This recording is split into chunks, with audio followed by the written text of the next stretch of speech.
everybody, and welcome to another episode of Till Death Do Us Pod with me, Tova Lee. I mean, Michael Lee. Wow, I feel we're so professional today because we have the ring light on. Yeah, the first time. For the first time ever. It feels like I'm being interrogated by the Gestapo. At least we have good lighting. Yeah, my God, really. I know. It's good though. Well, I'm excited because today we have a special Father's Day edition of Till Death Do Us Pod. You're finally not going to be outnumbered. I just like the fact that you now remember that it's Father's Day this weekend. No big hints needed now. You can't go, what is it? I had no idea. That is You've so mentioned true. it's Father's Day. Yeah, there we are. Damn I'll it. leave that. I'll leave that to you Damn to it. arrange something on behalf of the Is children. Father's Day the same day in England as it is here? Must Yes, be. Yeah. it is. It's Sunday, the Mother's Day is the different. 19th, Wait. the 20th. Yes, I want to introduce you. You're like, Oh. Sorry. Sorry. No, but it was a good question because you're right. Mother's Day in England and Australia and it's like all over the place. Yeah. But somehow Father's Day is just one day in the year, and it is this Sunday. And we are talking this week to the lovely Mike Julianell. Did I say it right? Yes. Yeah, you nailed it. Yes, Julianell, I yeah. nailed it. Also known as Dad and Buried. Hello, hello, and welcome. Thank you. It's nice to be here, even It's a though great I'm title. not actually anywhere different. Dad and Buried. You like Dad and Buried is a Buried? great, very, very good. Very clever. Thank you. It is, isn't it? Yeah. What does it say to you? I feel like you really found your people suddenly. Just if you're dead, if you're dead, you're fucked. Basically. Pretty much. Yeah, it's pretty much. So Wait. it's funny because sometimes people think that my son is named Buried. They're like, "Oh, is it you and your son?" I'm like, "What?" What? That is Weird so macabre name is funny. that? You're buried. How It's bizarre. a pretty obvious pun, Yeah. right? My son is not buried. He's burying me. Which Yeah. is the point, or both my kids. That Yeah. is so funny. Okay, for anybody who has not heard of you, which I find hard to believe, but if there's anybody who hasn't heard about Dad and Buried, you are a blogger, vlogger, very funny, sarcastic father online who I have known of for many years, if I'm being honest. And I don't know why we haven't connected actually up till now. It's really Me strange. neither. And recently also a podcaster. Am I right? Yes. Yes. We'll get into that in a couple years, minute. yeah. But I want to know how it all started. Like, how did you start blogging? Like, how did it all start? All right. Well, a long time ago, in like the turn of the century, I was writing. Before blogs were really a thing, right? There would be like online magazines or whatever, right? And somehow, and like community boards and stuff, right? And somehow I met some people who had started like an online, like a website that was like for humor writers and stuff. And like everybody had sort of like a column. So once a month I would write something for that. And I mean, I'd been doing this for years, like high school newspaper, college newspaper, right? Either I had like snarky movie reviews or like an actual column, like a humor column and that kind of stuff. So I'd been doing it for a long time. And right around the time I was having my first kid, that website, like the community I wrote for was petering out. But I knew that like my sensibility and my tone would work really well in terms of like just like talking shit about parenthood. And this was like, so it was about 6 months before my first kid was born, or the summer before. So a few months before in 2010. And it was honestly, by that point, I was sort of late for like the blog train. Mm. Like I didn't have a personal blog and anything. And I finally decided to make one based around, I'm going to be a dad soon. I'm going to be honest about it because I had a bunch of friends who already had kids. So there were two main parts of it. One is just most people, especially back then, it's changed now with social media and stuff, but back then everyone just like talked about how amazing being a parent was. And, there wasn't much room for like the harsh reality of it. And I just find like being negative, A, it comes more easily to me. And B, I think it's a lot funnier. Yeah. To talk trash. Like if you're writing a movie review about a movie, if you love it, it's not as entertaining as if you can just shit on it and you don't like it, right? Yeah. Same thing with having kids. So that was one side of it, was I wanted to be honest, and there weren't a ton of dads out there doing that kind of thing. Yeah. And the other side was I had a lot of friends who had kids. It was still early on, so the kids were like 1 or 2, but I could just see them like receding from my life, right? Their social life was disappearing. they were being subsumed by the parenting collective, which is what I call it because it's a cult. And suddenly, like, they were losing their personalities. Yeah. They didn't have a social life anymore. And I was like, I don't want that to happen to me. So my blog is going to be about being honest about parenthood, and also a way for me to kind of maintain my sense of humor and my personality, even while being a parent. Sure. And also hopefully like my social life, which was true until I had a second kid, and then that was all gone. But I've managed to keep my sarcasm and my cynicism intact, which has actually backfired because my 10-year-old has my sarcasm and my cynicism, and it's an absolute nightmare. Wow. Living with a little version of yourself, and who you're has like, all your worst characteristics.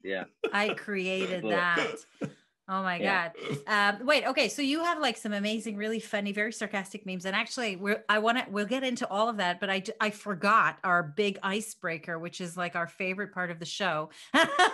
And I think it's a good idea to play it because I really want to hear what Mike has prepared for us. So we play this game. I'm sure you're prepared, right? Are you prepared? You're looking like you're surprised. I'm a little prepared. Okay. We play this game called Two Truths and a Lie. Whereby we each tell two truths and a lie, and we have to guess which is which. Mike and I know each other pretty well, although there have been some surprises, right? Yeah, there have been some yeah. surprises. So we won't cheat. Okay, we promise not to cheat. So I'll go first. Okay, I'll go first, and then you go, Mike, and then you go, Mike. Yeah. Okay. Oh, God, so many Mikes. It's easy to remember everybody's names today. Okay, It's a popular name. exactly. I love that name. It's such a great name. Okay. Mine are very simple today. Okay. So my first story is that I love spicy food. It's my favorite type of food. That's what you've come up with this week? I'm doing simple. I'm going on. That's it? Yeah, I've changed tactics. What happened to the long elaborate I know, I changed tactics. Bloody hell. I like cheese. My favorite type of food is spicy food. Okay. The second story is that every time I fly, I say goodbye to everybody I know because I'm sure I will die. And the third story is that I was born with 6 toes on my left foot. It wasn't a toe, it was like a half a toe. And those are my 3 stories. And one's a lie. And one's a lie. And 2 are true. So now I'm supposed to guess? Well, you obviously know. He knows. Yeah. See, I'm not going to be good at this game because I was like agonizing over what my 3 things are. And there's nothing like interesting about my life. So when I give you mine, it's just boring. But like, I don't have. Wait, more boring than I like spicy food. Well, maybe, but like you've got the 6-toe thing, which is like seems like the obvious lie, except the thing that seems like the obvious lie is usually not the lie. So I'm going to say that the spicy food one is the lie. Wow. You were wrong. I'm used to that. 6 toes is the lie, and I actually was relying on you thinking that the most... Yeah, I gamed it. Yeah, very clever. I overthought it. You fell for it. Okay, you go now. Your turn. Okay. All right. So I participated in VH. You guys have VH1 over there? Yeah. Yes. Yeah. So I once participated in the VH1 TV show World Series of Pop Culture Trivia. It was a trivia show. Right. Oh, wow. My second one is that my wife, so I have 2 kids. My second one is that I really want to have a 3rd kid, but my wife doesn't want to. And my third one is that I think that you should see movies before you read the book and not read the book first, if you're going to do both. So. Wow. Okay, I have a theory. Can I go? Can I say what I think? Go. So I think you do want another child. And I think it's like something that people probably don't think about you because of how you kind of like, your blog. So I think that is a truth. I think that wait, what was the last one? The last one was about reading the book. That I think you should see the movie before the book. Oh. That's a very general rule because surely. I actually think that is true. I think you weren't in the show. That's what you're going. I think that's the lie, the show. Although he did say he has a very boring life and is nothing. So like I'm thinking, did he try to trick us? Was that like a trick? Did he plant that in our heads so we think, oh no? I think he's gone kind of film music theme and thrown in wanting a 3rd kid. And I think maybe it's that obvious. Like, I don't want to Generally don't want Wow. a third kid. So you're Not going as with the much. kid. I'm going You with the think kid. that's a lie, and I think the music program is a lie. VH1's a Yeah, lie. VH1's a lie. Okay, what was the lie? Am I supposed to tell you guys now? Yeah. I sort of cheated a little bit because I didn't make it to air on the show, but I did participate. Like there were different regional competitions, and we made it very close, me and my team. So I was involved in the show. I didn't make it to the air, so that's so true. that's a truth. Okay. Okay. That's me. What's absolutely not true is that I want a third kid. That's no, thank you. Thank you very much. Wow. You see? Yeah. Wow. I mean, I'm pretty transparent about it. I think if you've ever seen like three of my memes, you can sort of tell. Love the kids I have. I don't But that's anymore. enough. Got it. Okay, fair enough. Fair enough. And now you. So these are mine. 2 truths and a lie. First one was as a kid in 1977 on a holiday with my family, I won the big bingo competition in the hotel, winning the jackpot prize, a massive £7, which is a lot of money then.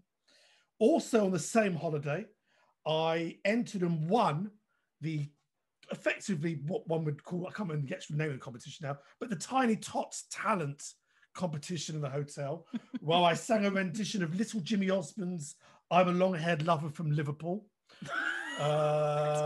Not familiar with that one. Don't worry, I have no idea what he's saying. Like, no idea what's going on. You know the Osmonds, surely the Osmonds. No, Jimmy what? Osmond. No. How can you not know the Osmonds? I don't know the Osmonds. Who's Jimmy Osmond? Yeah. The little one, little Jimmy Osmond. Donny Osmond.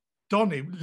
Jimmy was the younger one, the little really cute one. Jimmy Osmond was the young below Donny Osmond. And third one, also 3 years later on another holiday with the school, I won another competition with my rendition of Kate Bush's Wuthering Heights. Oh my God. Where I played Kate Bush. I know who Kate Bush is. Okay. At least. Okay. So one of those. So am I supposed to guess? Can I just say I can participate because I actually can't even repeat what you said. It was so obscure. Like honestly, I don't know. I don't know any of these stories. I don't know any of these people apart from Kate Bush. There's a lot of bragging about women. Exactly. It's a lot of bragging. That's for sure. Actually, I'm not going to participate. I have no idea. Go on, Mike. Am I supposed to guess first? Yes. I'm gonna say you did not win the bingo jackpot. Oh. Wow. That's my guess. You calling me a loser? Yeah. Yeah. Well, you won 2 other things apparently. So either way, you got it. Yeah. Are you gonna go with one? Well, I think you. I don't think you did Kate. You sang Kate Bush. I don't think you would attempt to sing Kate Bush, if I'm being honest. But there are 2 singing things. So like, I mean, maybe he's like a gifted singer. He can sing, but I don't think he would try a Kate Bush. Mike likes to sound good, so I don't think he would try a Kate Bush. So I'm going to go with the Kate Bush one. Well, panel, I'm afraid to say you are both incorrect. Really? I was Little Jimmy Osmond, Long-Haired Lover from Liverpool. I didn't sing that. I didn't enter that competition. It never existed. Oh, it never existed. No. Are you going to sing you are. the Kate Bush song now? Yes. I did. Yes, Oh, can now? you Can sing you do it it now? now? Sing it now, yes. When I sang it, my voice hadn't dropped. She had a very high voice. Yeah. That's That why explains a lot, now it sounds quite sinister Wait, and how weird. old were you? A fully grown, overweight man singing in a waif song probably wouldn't. Wait, 1975? 78. Oh, 78. Oh God, so you was were 11. what? You were It was 11. 11. It was my last year of primary school. Yeah. I wish there was footage of that. Thank God there isn't. Well, very good. Very good. You're improving in this game. We're really bad at this game, by the way. So normally this was. Well, how are you bad at the game? What do you mean? Not quite sure. We normally get found out. Very bad you managed liars. it. You don't even know how, but we're not terrible. Can I ask Mike just what he said there at the top of the show about how he started and his friends and then having kids? What I always want to know, because obviously a shared experience, I always found that there was always talk about, oh, she has a maternal instinct. Oh, it's a natural maternal thing. Do you think men have a natural paternal instinct? Did it come naturally to you, or was it just an absolute shock like me and I didn't have a clue what I was doing? So I don't know whether men have a paternal instinct. I think that some men are probably better at being a dad, maybe at least from like the get-go. I had never touched a diaper in my entire life. So I certainly don't think I was ready. The way I always explain it, and I said this in a blog post years ago, was that women, you know, from conception or whatever, have like a 9-month on-ramp where there's something in them that is a physical or biological reality. For us, it's almost all theoretical, right? So they're kind of slowly ascending, and then the baby shows up, and it's just all very gradual. For us, it's like one day you're just living your life, the next day you suddenly have a baby. It's like falling down an elevator shaft, right? It's like there's no way to prepare for it. Suddenly there's just a baby there, and you have to learn how to deal with it. My wife makes fun of me. So one of my friends who had kids before me, we were at their house once, and their kid was like 9 or 10 months old, and he had a little helmet on because, you know, when they have like their head's so soft when they sleep a certain way, they'll get one of those little helmets so that they can round it out. Kid's fine now, perfectly round. And I was holding the kid. I'm holding the kid, and I'm like, okay, like I'm done with this kid now. So I just set him on his feet and let go, and the kid timber right on his face. I don't know anything about babies. I was like, you could probably walk. I don't know. But he had the helmet on. So it was like a 3-inch thing that stopped him from hitting his face. And it stopped me from being arrested for what, like baby slaughter, I guess, not manslaughter. Kid's fine. He's totally fine. But I didn't know anything about having kids. And it's very much learning as you go. I think for women, and not all women, but it's probably some of it is a little bit instinctual. And, you know, once they are, the thing is part of them, the little parasite, right? It automatically starts to change your thinking and your behavior. Whereas I think for a lot of men, until it exists, you know, you don't necessarily change that much of your life yet. You don't have to. Would you? Unless you're one of those guys that like doesn't drink out of solidarity with your wife during those 9 months. I was not one of those guys. No, I think it's really interesting actually to hear that perspective. And you know, I can't talk in how men feel because I'm not a man and I haven't experienced it that way. So I find it very interesting. But I'm really interested to know who your following is. That's really, I'm intrigued by it. Is it men? Is it women? Is it moms? Like who's out there? Who's consuming that content? I want to know. I can see. So look, I had the blog from like 2010, and a couple of years ago, like Facebook changed their algorithms and it stopped getting like fed on people's news feeds, and the traffic plummeted. So I don't blog anywhere near as much anymore, right? What I'll mostly do is I'll have, you know, it used to be Twitter and Facebook in my blog, and then I don't know, like 5 years ago, it switched to Instagram, and then about 2.5 years ago, Instagram really started to blow up. And I'll write like mini blog posts on Instagram and sometimes like repurpose those and share those. And I can see my Instagram stats, like demographically, I can see the breakdown. Whereas like with my blog, I can't necessarily, I don't think I can see male, female. Not gender, no. But on Instagram, it's like 80% women, 81% women. Really? And yeah, and I assume, you know, that's probably like 90% moms. There are a handful of people that aren't parents. When I write something about how people who have dogs aren't moms, I realize there's a bunch of dog moms following too, because they get really mad at me. Yeah. So they'll show up. I like to poke that bear every once in a while, poke that dog. But it is definitely 81% or so women. And I wrote a blog post years ago. I wrote a blog post about like, why don't men read about parenting or read parenting blogs? I have a lot of friends. You know, I've been to like a couple of like the Dad 2.0, which is like a dad blogger summit. And I've become friendly, and I'm friendly with guys online. And I've become friends with other guys who do sort of the same thing. There aren't a ton of people that have sort of my perspective. Yeah. I'm like allergic to sincerity and people being earnest. I don't like it. And I'm not going to get along with that kind of person. So automatically the type of dad who has a blog I don't get along with is going to be very, very limited number. And even them, the guys who are my friends, I don't read their blogs. I still that to their face. I'm like, I'm not reading parenting stuff. Like, so if I'm somebody who's writing it and I'm not interested in reading it, like I understand that there's only about 19% of dads, even on Instagram, you don't even have to read. You're just looking at photos. Even then, dads don't follow me. But I also think it has to do with the content. Like I don't read parenting stuff either, not because it's parenting, but because it's maybe the type of parenting content that doesn't appeal to me. And I think what comes across from your content, and I don't know, so I want to ask about this, is that you are very much involved in the raising of your children. Like there's this whole kind of concept that dads just like are there in the background and maybe they're not so involved.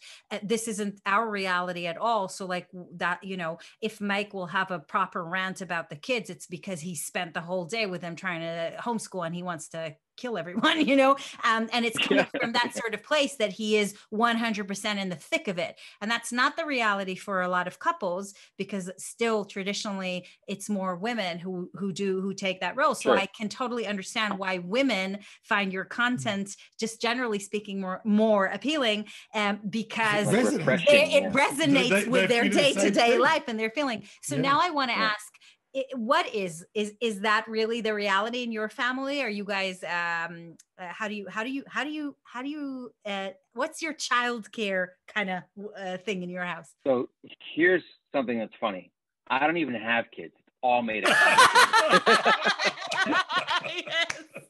Oh, brilliant. But I do, like I said, I like the negative humor comes more naturally to me, right? And a lot of times when I'm bashing my kids and stuff, people will take it seriously. They don't have context, or they don't have a sense of humor, as is more often the case, or they don't parent a lot, so they don't realize that it's natural to kind of hate parts of it, or for it to be hard. And I do speak up about like the challenge of it and how I'm not always loving it and that kind of thing. And a lot of times someone in my comments will like, it's obvious that you spend so much time with your kids or else you wouldn't have this point of view, right? Like no one hates kids more than parents, right? Like I wrote a blog post about that once, about like, there was a restaurant in California that had put up a sign like no kids allowed. And I'm like, I'm all for restaurants like that. Like if I'm going on a date night, I'm a parent, I need a break from kids. Like I want to go to a restaurant where there aren't kids around. Last thing I want when I get like a babysitter is to have my night ruined by somebody else's kids, right? Like especially only people who are in the trenches. Kids. Exactly. Especially someone else's kids. Exactly. Like your own kids. Only somebody who's in the trenches knows, right? Yeah. It's like when you're on a plane and people complain about a baby being on the plane, you're like, no one is having a worse time than that baby's parents. Because they know everybody's looking at them and is mad at them, and why don't they shut their baby up, and their kids being annoying. The parents not having a good time. No. They're having the worst time of everybody. Right? So only somebody go ahead. I was gonna say, when you get comments on your posts where people haven't got the joke, they haven't got the irony, haven't got the joke, do you engage those people or do you ignore them? Because we always have this conversation, we post stuff and someone would go, oh, well, you should be saying that. And you just want to go, I didn't mean that.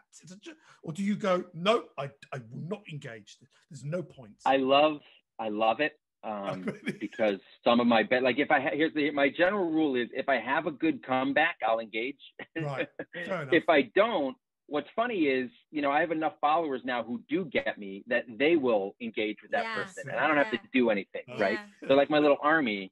And sometimes it gets nasty. Sometimes, like, depending on what the topic is, because I don't shy away from writing about, anti-Trump stuff or gun control stuff, or you should get vaccinated stuff. And even the pet mom stuff, where I don't give a shit if somebody calls themselves a pet mom. I think it's silly, but it doesn't bother me. But I keep posting about it because I get so much engagement and it gets people so mad, and negative attention is better than no attention. I'm an asshole, but if like sometimes that it will devolve into like people will start infighting amongst themselves. I try to stay out of it again, unless I have something like pithy and funny I can respond with. I'll stay away. But then if I do have something funny, I'll screenshot that and then I'll use that as a post later. More content. I mean, your more content. Your tagline is, don't worry, I don't hate my kids, I hate parenting them. And that kind of says it all. Parenting sucks. Yeah, no, parenting does suck. Do you ever get people who, I remember when I started my blog, a lot of my early content was about how much I hated like different things about being a mom. I had videos like, I love my kids, especially when they're asleep. All those type of videos, right? And I used to get a lot of people saying to me like, oh, it sounds like you really hate your kids, or why did you even bother having kids, and all that type of thing.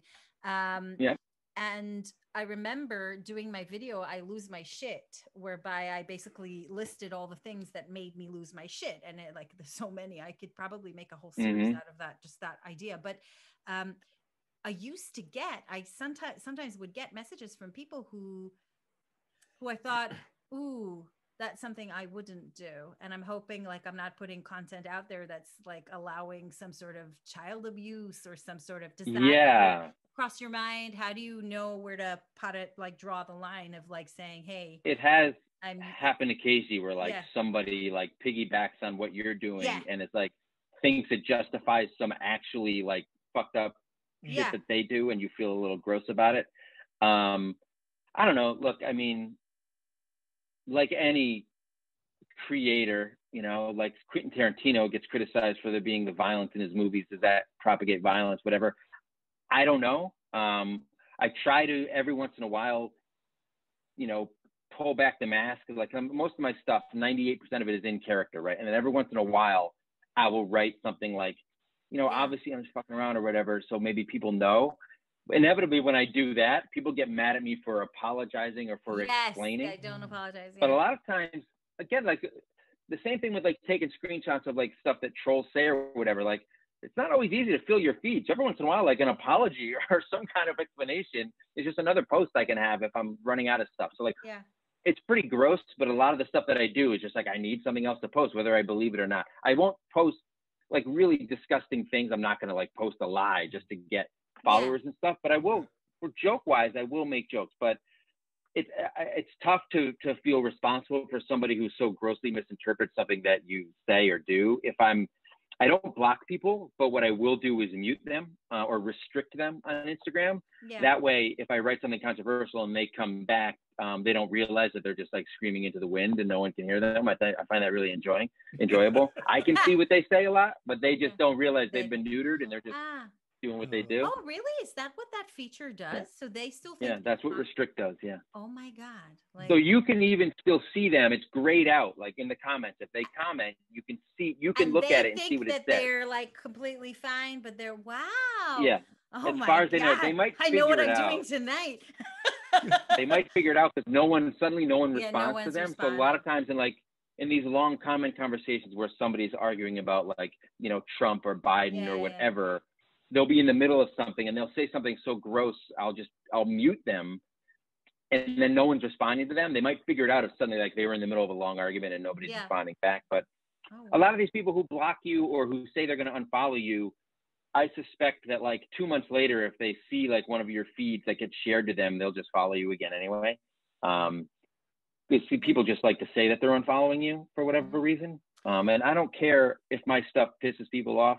Like, no, I'm not for everybody. And if I wanted to be for everybody, I wouldn't be funny or be me. So I don't worry about it. No, I think it's very refreshing. It's like, it's so brutally honest and non-apologetic, which I think is very refreshing because, you know, there's the tendency to apologize. And I haven't seen you apologize. And I think that's great.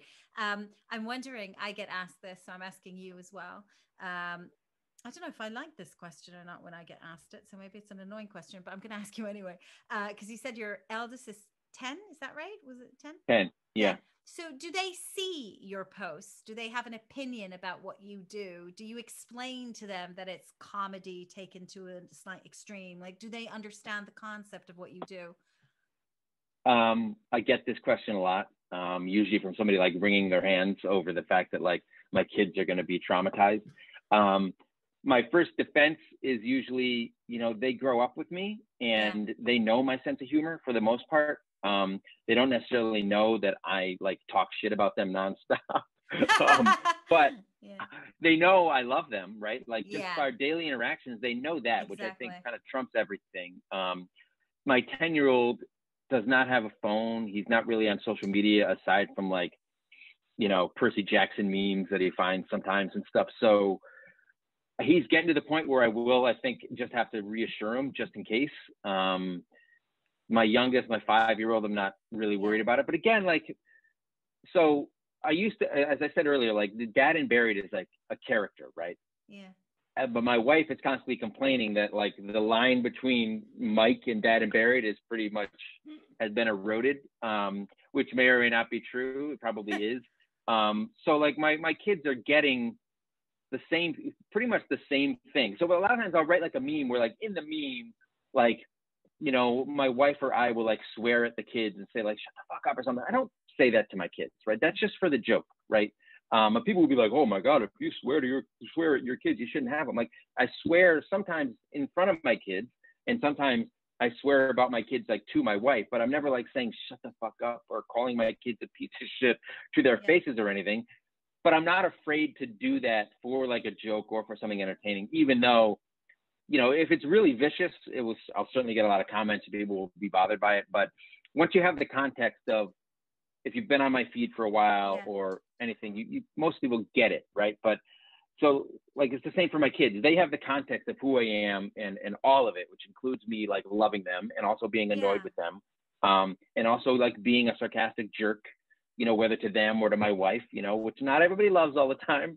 As I said, my 10-year-old is starting to be like that, and I'm realizing I probably shouldn't have done this because it's ruining my life now. But, you know, I'm not super concerned about my kids not getting it, as long because they get the full picture and I can explain all of that to them. So I always find it funny when somebody like the church lady is all upset that like I'm abusing my kids because of a joke in a meme that they won't even see. No, I had a lot of that. I never meant it in that kind of judgmental way, because I've been on that the receiving end for sure. And you know, let me ask you, because every once in a while, because you said that like moms find it refreshing to see a dad who's clearly involved, right, and bitching about some of the same stuff that they bitch about, like finally, right, and a couple of people have been like, you get away with, they say to me, they say like dads can get away with this more, moms get judged more harshly for like being negative, which I don't know. Do you feel that way, that like dads, like a dad like me gets off a little bit easier? It crossed my mind, but I actually think there's two sides to it. Like on the one hand, yes, because, you know, I think generally speaking, women get judged more. But on the other hand, I actually think a dad would get judged more if people would assume that they don't do as much as the mom. So they'd be like, what are you complaining about? You probably don't even do half as much as your wife does. Like, you know? So it depends who's the person, you know, criticizing. So what their assumption is. I mentioned those other like dad bloggers and stuff that I've gotten to know, and a lot of them, you know, one of their big things is kind of representation of dads and the way that we're treated in the media and the doofus dad in sitcoms and stuff, because moms are still generally regarded as the better parent. And I don't think I think it's getting better. Like people are having better perception of dads, and more dads are getting involved, but I've never cared about that. Like, I don't give a shit if, you know, Tim Allen looks like a moron on his sitcom. Whether it gives dads a bad name or not, I'm not really concerned about, as long as my kids know that I love them and I'm doing enough for like my wife and she's happy with my performance as a dad and a husband. I'm not really concerned about, you know, what Hollywood or Madison Avenue or whatever thinks. Yeah. So no, but that's fair enough. So there's no message behind it. You're just moaning. No, I'm kidding.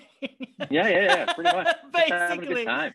Wait, so now tell me about the podcast, because you recently, or maybe not so recently, actually, you've had so many episodes. I've listened to a couple today, and you're like so over 100, over nearly 200. No. And it's 105, I think. Yes. So and your wife has started to kind of like do some with you. And how did that sort of come about? How did the podcast start? So a friend of mine a couple of years ago had an idea to do like a dad podcast, and he wanted to do it with me because I already had so much, you know, obviously like, I don't know, like brand equity or whatever. So we kind of thought, you know, I had a pretty big following, and this was, I mean, it's much bigger now, so it wasn't even that big then. And it's still not that big. Like compared to you, like on Facebook, you blow me out of the water, that kind of stuff, right? So it's just really hard to get traction, even if you have a ton of followers, right? So it's not crazy successful, but it started out as like me and my friend just bitching about being parents, and we used to be able to go get together in our little like makeshift studio and have some beers and go out for beers after, and it's just like a good time, like a guys' night once a week with my friend. And then COVID hit, and it became over Zoom. And in the meantime, like my wife started to do Instagram as Mom and Buried, right? So sort of like we're together for a reason, right? Like she gets me, and she has in a lot of ways a similar sense of humor, but she's also, you know, much more sentimental and has a softer side that I rarely let out because I find it boring and it's not me or whatever. And she has started to come on for a variety of reasons. That she's gotten more of a following, and people really like her, and they like to tell me, "I like your wife better." Like, cool, you know. Like I said, it's hard to. I don't know how you guys feel about it. It's really hard to. Not only you have to record it, and somebody has to edit it. So my friend does the editing, and then you have to like promote it. And I always feel weird about promoting, and am I promoting it too much? And then you realize people don't even realize it exists. And I've been doing it for like 2.5 years. Like, what do I got to do? Yes. It's really difficult.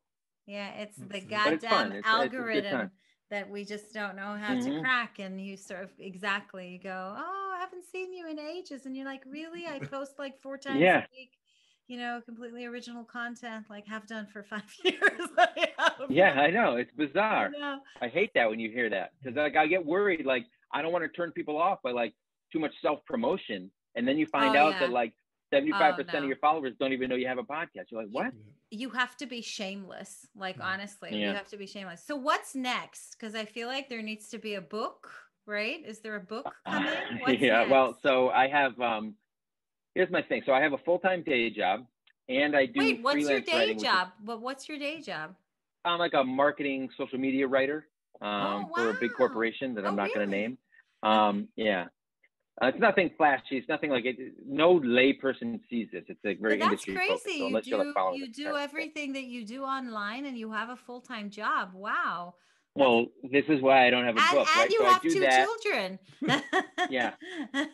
Well, again, I do neglect them a fair amount, right? Would the dream be to make this like your full-time thing? So quit the job. I'm sure. Are your bosses listening? So should we avoid this? No, well, I hope not. They do follow me. I mute them when I can. Or I block them when I can. The challenge with that is if they know you've blocked them, and then they're like even more suspicious. It's so like, you gotta be very careful. They're listening now and going, oh, so he's restricted us.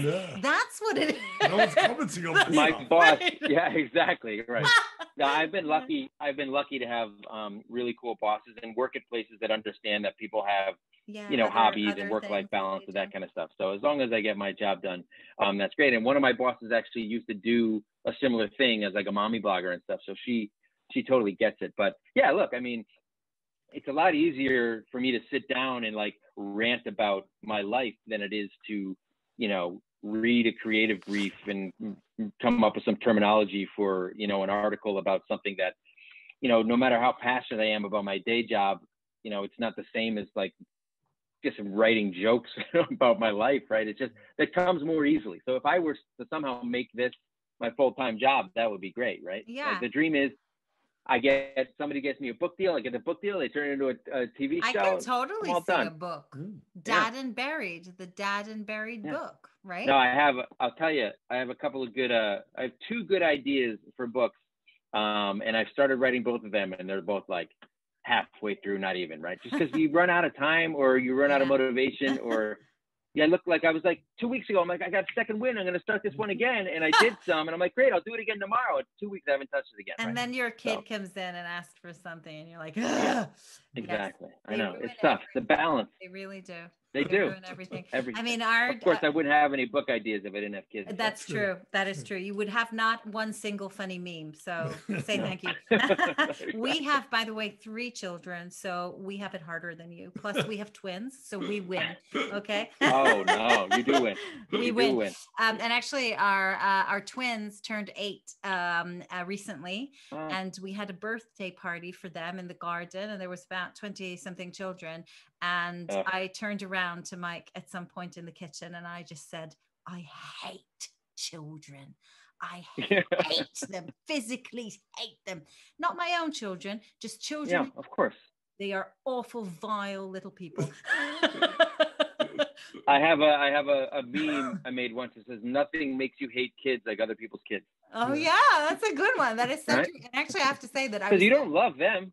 Yeah. Exactly. You don't have to love them. Like you can somehow love and hate your child at the same time. And the love kind of triumphs, of course, but you can hate them at the same time.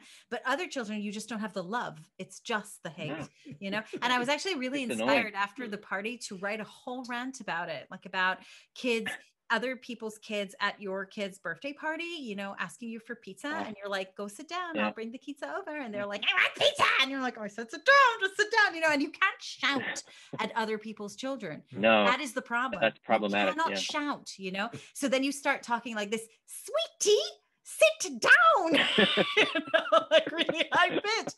Oh my God. But then I thought, if I do the video too soon after the party, everybody who was at the party will know that I'm talking about their children. Yeah. Was that my kid? Yeah. You know, like what you do, you sort of, you can take all the aggression you have about like other people's children, and just like you're kind of like focusing on your children, so nobody can say anything because it's your children, right?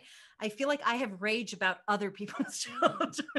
So somebody came up to me at a school event, like my kid's school. I was there. It was some like Saturday afternoon thing. And like, I'm literally like in the middle of like writing a tweet, trashing some kid who's like wearing like a camouflage tank top. And I'm like, look at this fucking kid. And some mom comes over to me. She's like, oh, I love your stuff. I'm like, oh shit. No. Like, I don't know how many people know. Okay, because I don't use my real name. Like, you can find out who I am. It's not hidden, but I don't have my real name. So people at the school, like your kids' friends, people at the school, they don't know that you're dead and buried? I mean, my closest friends obviously do, but like, I'm sure there's like classmates of kids who have no idea. They're not necessarily on Instagram, right? Funny. Sure. Wow. I mean, unless they all do, and I don't know. And like, I'm not trashing other people's kids. That one kid had a comic book, but I'm not all trashing of you listening. He is. You're backtracking now. But totally. like you said, I mostly trash my own kids. And my point is that just I'm trashing parenting, and I make fun of myself like just as often, right? Because parenting isn't that fun, right? No. Like, I love my kids, and what I always try to say is like, the highs are really, really high, but the lows are just constant. Right. Yeah. So the highs make up for everything. I also feel like the highs, but can I just say, I feel like maybe the highs are less noticeable as they're happening. So like the highs are something you appreciate after, you know, like when they've gone to bed and you've had like the 2 hours to sort of calm your nerves down, and then you go and you say, oh, we had a really nice moment today, you know, but it was hard to see that moment when the moment was happening because of all the other moments, you know. Right. You're like thinking about, you'll be thinking about how you spent the weekend, and you're like, you know, looking back, you're like, actually, looking back, pretty good. Looking back, it was good. Nice. Yeah. Very few they only had like very few tears this weekend. Yeah, exactly. It's like it's a little bit better than usual. Yeah, but isn't that, I think, like, honestly, that's where the saying, the days are long and the years are something. What is it? The days are long and the years are short. That's where it comes from. Like, that is exactly it, you know? Oh my God, Mike, this was so much fun. We really appreciate you coming on the show. For everybody listening, you have to follow Mike, Dad and Buried. Tell everybody where they can find you. Instagram, Twitter, it's all Dad and Buried, right? Instagram, Twitter, Facebook. Even my blog is dadandburied.com, where I probably post once every 2 months now. I got to get back on that. And my podcast is the Dad and Buried podcast, wherever you get your podcast. I even have a YouTube channel that like 3 people watch. It's great. And if they want to follow your wife as well, so Mom and Buried, right? I'm going to go Mom and Buried, now. And thank you so much for being with us tonight. And thanks for having me, guys. It was a lot of fun. Pleasure. And for everybody listening, do not forget to subscribe. Please leave us a review. And I don't know if this is the last episode of the season, but I don't know actually when this is going out, but it was a Father's Day special. So all the dads, happy Father's Day, Mike. Yeah, thank you. And to you. Happy Father's Day. Yeah. Amen. Okay. Bye. We do deserve it. We don't get any credit. Exactly. Lovely. Mike, thank you so much. It was so nice to meet you finally. No, it was great. It was really great. And Tara will be in touch to let you know when it's going out. And